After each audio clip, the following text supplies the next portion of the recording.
Hello chaps and chapettes. I've been rather busy of late, but I felt the need to make this video because I had to impress upon all of you something very, very important. As you know, on Thursday, Britain is going to be having a referendum on the EU. Now, I'm not here to tell you what to vote for or anything like that. A cursory inspection of my Facebook feed will tell you probably where my politics lie.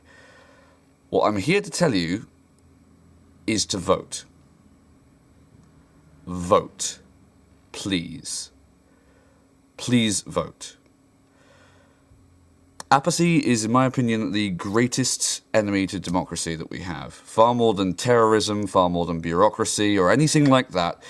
If people don't care enough to engage, then it doesn't matter what your politics are, everybody loses. Vote.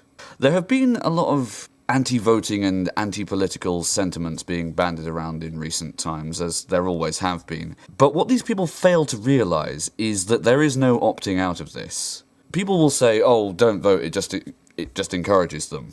Or, if voting made any difference, it would be illegal. But no matter how broken a system is, the only way to influence change in it is from within. Vote. Another common complaint is that one single vote can't matter, and this might superficially be true, but in the case of the referendum, it's a simple yes or no vote.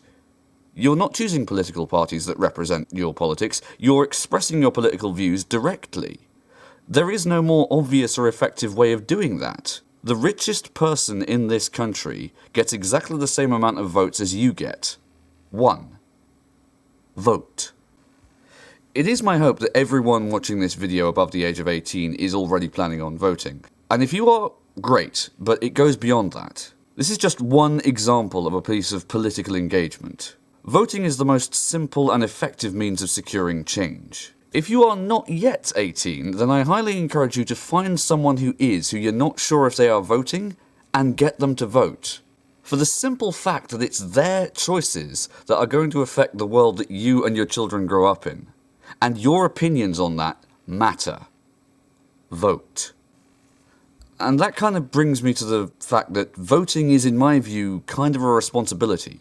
You're not obliged to discharge that responsibility, but if you don't, you cannot be free from the consequences of not doing it. And this doesn't just go for anyone who didn't or can't vote, it goes for any election, any referendum, any piece of political interaction and discourse you care to mention.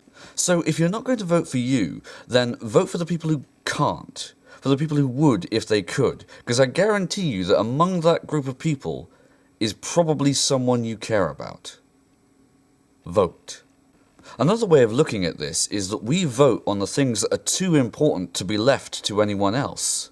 The election of a new government or voting on a major political issue like the EU referendum is too important to let anyone other than everybody have a chance to weigh in on. Vote. Please. You owe it to yourself, and you owe it to your country and your future. Vote.